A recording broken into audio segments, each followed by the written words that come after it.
Thank you for joining us for Healthy Hearing with Dr. Ulrich, a show about hearing loss, treatment options, and the importance of maintaining your hearing health.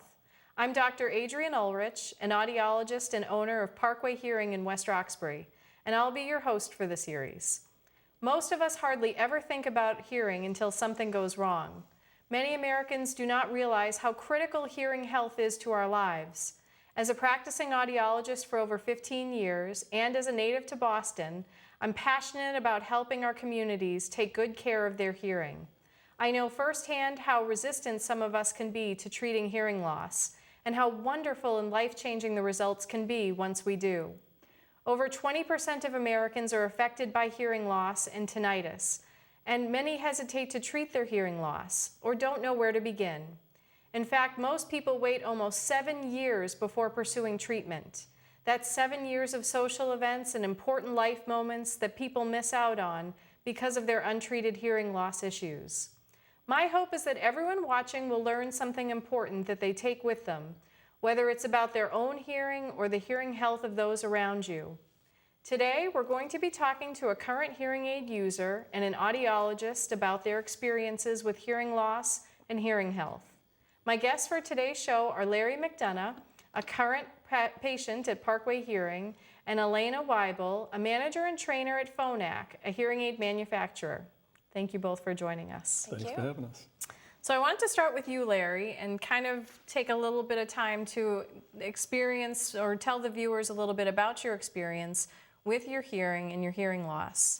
You know, it's funny when I hear your intro about people hesitating to start 7 years, I think, up to 7 years. I waited 65 years because I had bad hearing. I flunked hearing in first grade at Forest Hills, right down the street here at St. Andrews, when they did a hearing test by the groups. And I tried to cheat on it and raise my hand, pretending I heard sounds that I didn't. So 65 years later, here I am, a little hesitance. So how long did it take you, how long have you been wearing hearing aids now? About 3 years. Okay. I approximate, you might have a better grasp of that, but about 3 years ago, I think we started. Yeah, I think you're right. I think that's about right. And when did you realize or suspect you had the hearing loss? Did you remember being a kid at that age First and grade. experiencing I remember that? they came to my school and they had a bank of headphones. You'd put them on, there were about 5 of us, and the person would be pressing sounds on the other side of it, apparently, and you're supposed to raise your hand when the sound, the beep came on. Mm-hmm. And there was people raising their hand So you joined in? chronologically. So I saw you did, then I did. And then she saw I was tricking her, and she, like you can't fool you. And she caught me and took me aside later and discreetly, told me I was deaf. But I don't think there was anything offered to me at the time. Yeah, I was going to say, were there coping strategies, and did the teacher offer any special modifications back then? They must have gone to my parents, or I didn't listen, or I didn't hear. Mm-hmm, mm-hmm. I don't remember just flunking the test every year, Wow. year after year. So when you finally came and saw me, and it was, the moment of truth where we acknowledged that there was loss, and we were going to do something about it. Were you ready for that next step? Was there some hesitancy on your part? Oh, I was hesitant. Vanity and ego. I thought, I was going to be looked askance at, and looked upon as being old. And then my mother, 98 years old now, got hearing aids from a store. I won't mention the store, and they weren't working. Mm-hmm. And then we talked her into, out of frustration, my sister and I talked her into trying hearing aids that were professional. Yes. And what a difference it made. When I saw she, who's probably the only person who has more ego and vanity than myself in my life, could do it, I said, I'm going to try this. I actually tried her store-bought ones, and they're just not good. And I said, geez, these things don't work. And then she got the professional ones, and she could hear me, and it was great. And I said, if she could do it, I could do it. So then I walked in and off and running, and I'm loving them. It's changed my life completely. That's wonderful. I'm glad to hear it. Oh, yeah. Truly, Yeah, yes. No, it was miraculous. Oh, that's wonderful. In terms of the process of getting them, how was that experience for you? It was so easy. I mean, you made it so easy as well, and it's been fun. It was just, I didn't really let my mind even go into the fact that I was ever going to do it, so I didn't have an idea or a concept in mind. But it was just buying a pair of shoes, almost that easy. You did everything, and I just sat there and said yes or no. Yeah, I can hear you. No, I can't. Where were you having difficulty hearing? Well, probably everywhere, but in crowds and loud noises, weddings particularly. When there was a buzz of noise around me, I couldn't hear the conversation at the table. And how has that changed now? Well, now they adjust, and I didn't realize that going into this. And I can go up and down with them, and I can go down in a crowd. Actually, is what I've learned to do to better suit myself to hearing the table. I thought I would have to go up above the din of the crowd, but I actually lower them down, and then I can hear the table better. Oh, that's terrific. Oh my God, yeah. Well, and you come with a unique perspective because you've kind of developed a hobby later in life that I wanted you to talk about a little bit, which is singing. And singing and hearing aids have often been a challenge for a lot of patients because the hearing aids could, in yesteryear generations, construe them as, that's a noise and try to reduce the signal. Tell us about your experiences with that. Well, I had no before to compare it with. I had retired from my career. About the same time I got the hearing aids, and a friend of mine that I worked with was a musician, had a group, and he wrote an album and had a part for me. He wanted me to try, because I would go up to his studio in New Hampshire and we would just play around, and he said, you could do some singing. And my father had been a singer, and I'd always wanted to, and always pretended I could. But since I was kind of deaf, I didn't know what I sounded like, so I wouldn't even try it really publicly. But went up and we cut a record, and I sang 4 songs on the record, and then we went out and did radio shows, and we did live concerts, and it was just, what a confidence the hearing aids gave me. That's wonderful. To do that, yeah. How am I singing is, I don't know. A lot of people talk about the impact that sort of the family experiences in regards to the hearing loss as well. I was wondering if you could speak a little bit about your experience with that. Well, I'm not sure exactly what you want to hear, but I have found that, I should have known this before, but I'm a very selfish-oriented person, and as I get older, I become more selfless. But I think hearing aids are good for both. And I didn't realize the frustration in my selfish mode, because I was a talker, as you can already tell, and I didn't really care about listening. And the frustration others around me felt when I couldn't hear what they were saying. And I've come to realize that over 3 years now wearing these, like, man, oh man, that wasn't fair to anybody in my family or friends circles of significant others, that what I was doing to them and frustrating them. And in response, I was getting cut out of things and isolated by people who were frustrated by me not hearing what they were saying. And that's completely understandable, more now than ever. I have more empathy for that than ever. And so if you're selfish, it's a good thing to get hearing aids. You're selfless and you want to do it for others around you. It's a great thing. It's a gift to everyone around you, and of course to yourself. So it's a valuable lesson to a certain degree. Hearing loss tends to be such a gradual process for most folks that they don't realize how impactful their hearing loss can be in the day-to-day existence with the people that they spend the most time with. Well, it was dramatic for me. When I left your office, I got scared right away because the traffic sounds I'd never heard blew me away. It actually made me go backwards from the curb. I was stepping onto the street, and the traffic of cars that just sounded 10 times louder than they ever had before to me. My sound was like I had cotton in my ears before. And now it was like, oh my God. And I actually stepped back, and I don't know if you saw it, but I stepped back onto the curb, and then I laughed, thinking, man, this is nuts, what I've deprived myself of for 60 plus years. Yeah.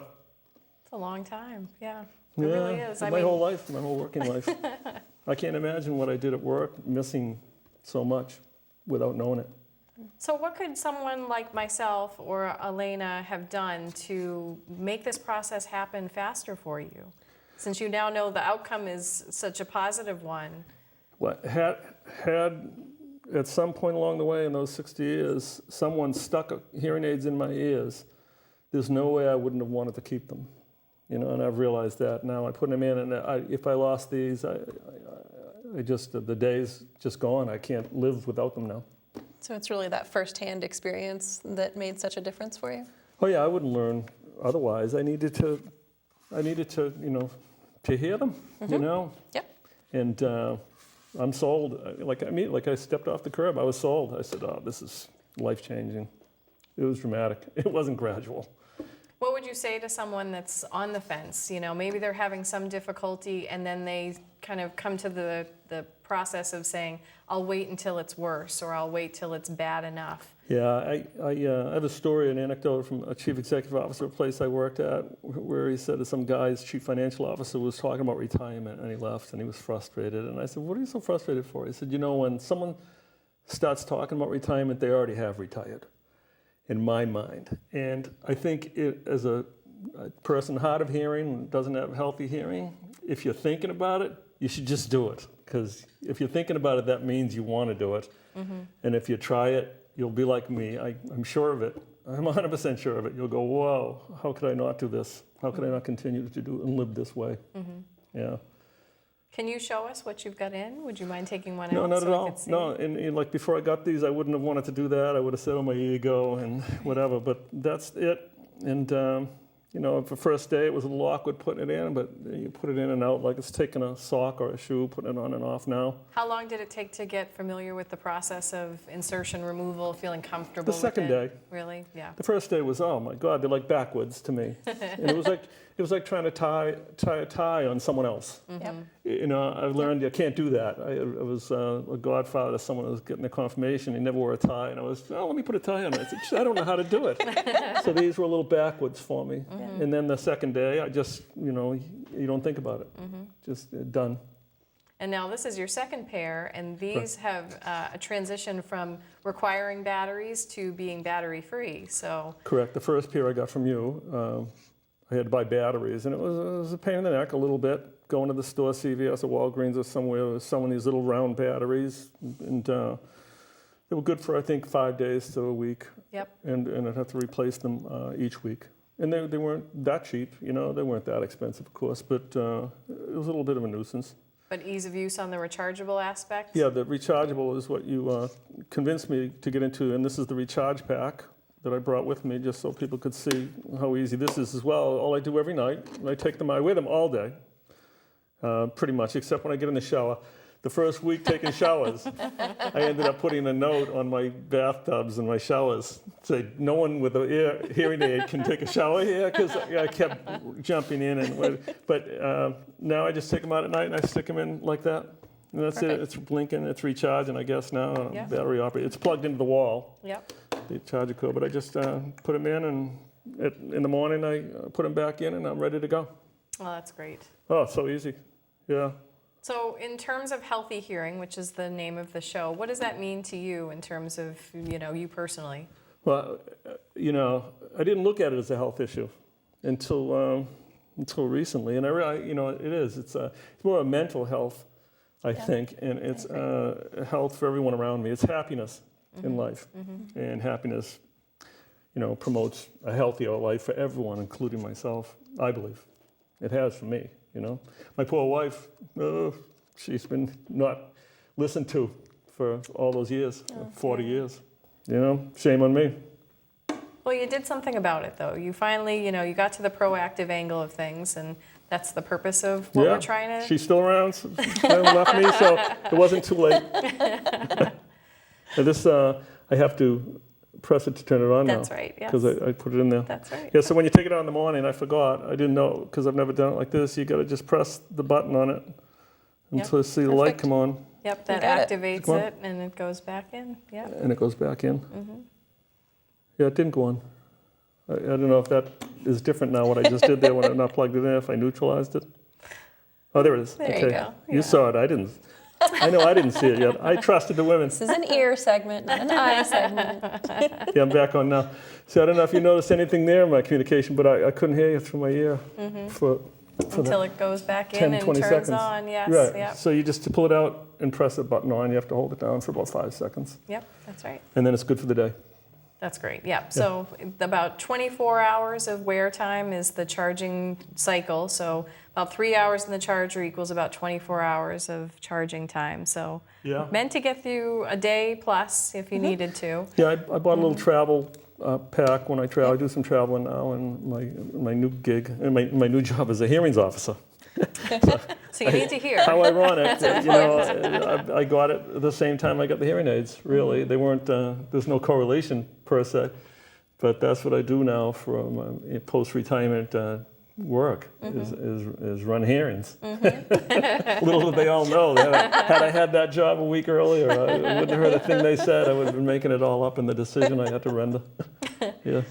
Well, thanks for sharing, Larry. I appreciate it. No, Definitely. I appreciate you letting me do this as well. I don't know if you want, but I just want to let the audience know that this is voluntary on my part. I did this, no recompensation, except she was going to shut them off. No, in the middle of the night. But I just wanted to share the miracle with others and promote health, as you say, for everybody concerned. Leave the campsite better than I found it, as it were, and not let anybody wait like I did so long. Don't wait. If you're thinking about it, if someone's telling you to think about it, you should act. Try to get them into your ears, and you'll see. Thanks, Larry. Yeah, That's thank you. great advice. Thank you. Elena, let's talk a little bit about your experience in audiology. Sure. So tell us what brought you into the field originally. Originally, I was working with children, I was working with adults that had special needs, and I really started to become acquainted with how much hearing affects our speech and language and our ability to relate to other people. And the more I realized how much it impacted all of those pieces for a wide variety of people, it really kind of stirred my interest and got me on board with thinking about audiology. And before that, I really hadn't thought about it. I don't know that I knew much about the field myself. So it was eye-opening for sure to see how much, like you've described, it can affect other people. Mm-hmm. And how long have you been an audiologist now? So I've been an audiologist for almost 16 years now. So had some time spent working in the pediatric area with children with hearing loss, and about half the time spent with adults. And now I come around and get to interact with other audiologists and provide some training, and certainly get to interact with patients when people give me a call. So it's nice to be able to be on all different sides of it and see how many people really are affected. Mm-hmm.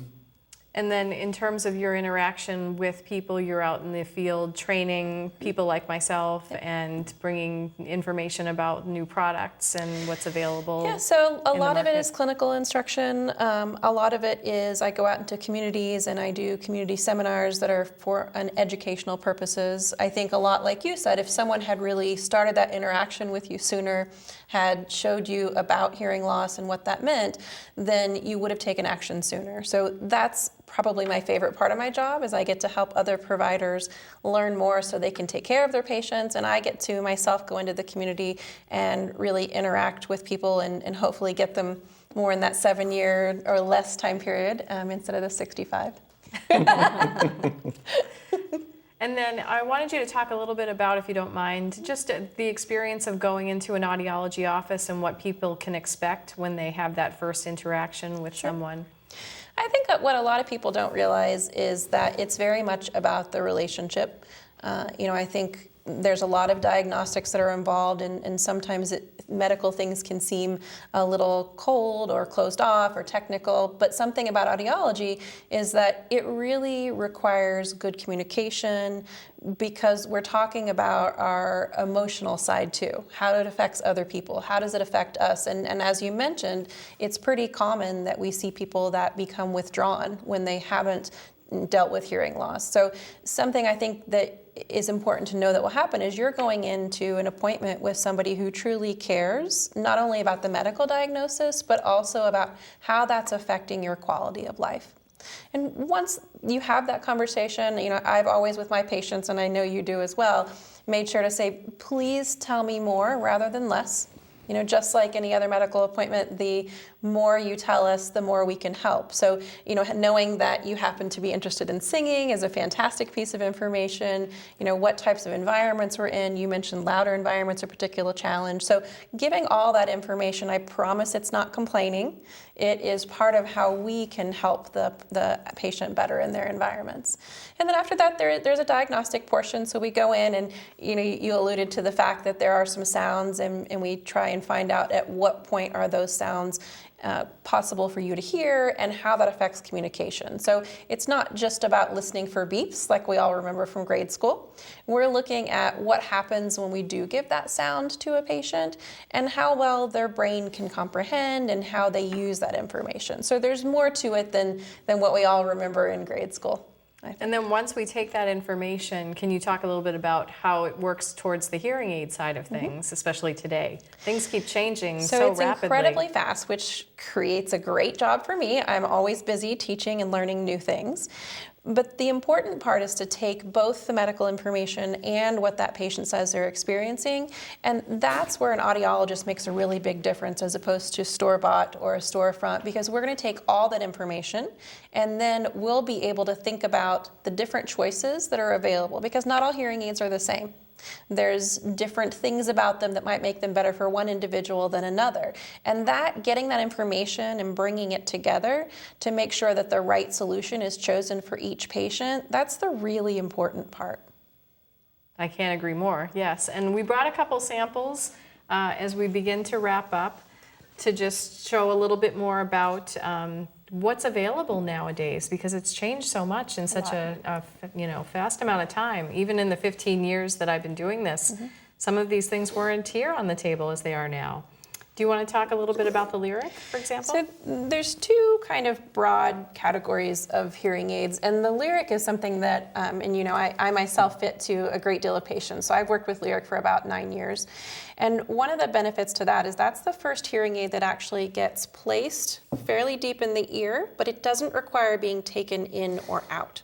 So it's something that lets you shower. You mentioned thinking about the shower getting in. It lets you shower. You can sleep with it in, which is a nice awareness, particularly at night. So there's a lot of benefits to being able to hear 24 hours a day. And it takes away the recharging and it takes away the changing the batteries. It's been a fantastic option for anybody that has a lot of difficulty with their hands or have particularly challenging work environments. So it's been a really great option and opened up doors for people that never could have or would have sought hearing aids. That's great, yeah. I was going to say, I just worked with a patient today, heavy background noise, so he can turn it off when he's in those environments and have it on at the drop of a hat when he's in with the family and talking to his wife. Yes, and do you want to talk a little bit about this one? And this one, there are, like she said, constantly changing things. This will look a little bit new to you. So there's a few new versions, and not only are we always thinking about what can we improve sound quality-wise and performance, but we're thinking about what makes it easier for the patient. So what creates a situation where we're comfortable to use it, we get used to it quite quickly, those types of things. So we went from battery operated to rechargeable, and you notice that Larry was working with it and pressing the button to turn it on, and now we're to the next stage where if you take it off, it does that automatically. So we're constantly making things in a way that makes accessing hearing healthcare and accessing some type of treatment more comfortable, and we hope that will also encourage people to seek treatment a little sooner. I sure hope so, yes. I think we've done a lot of that today, just demystifying some of the considerations that people have, why the barriers are there, and hopefully breaking down those barriers to get a baseline hearing test as a sort of first course of measure. We start to see deterioration at about age 55, 60 years old, sometimes sooner than that. So to do something sooner rather than later, and to see what options are out there. And it's not a one size fits most. There's a lot of individuality for the products and the treatment options that are available, both for the hearing loss and even for the tinnitus options. And for the next segments of the series, we're going to be talking about the treatment options available for people that suffer with ringing in the ears. That's pronounced tinnitus or tinnitus. We're going to explore some of the options available for people with hearing loss in Boston specifically, and what's available to them for amplified telephone usage and captioned phone usage. And we'll talk about pediatrics a little bit as well, so how we deal with the kiddos, which is a little bit different than how we deal with our adult populations. And we'll spend more time on that in future episodes. But I want to take a moment to thank both my guests today, Larry McDonough and Elena Weibel, for coming down to join me today in the studio and to present great information for the viewers. Thanks so much for watching, and we'll see you next time.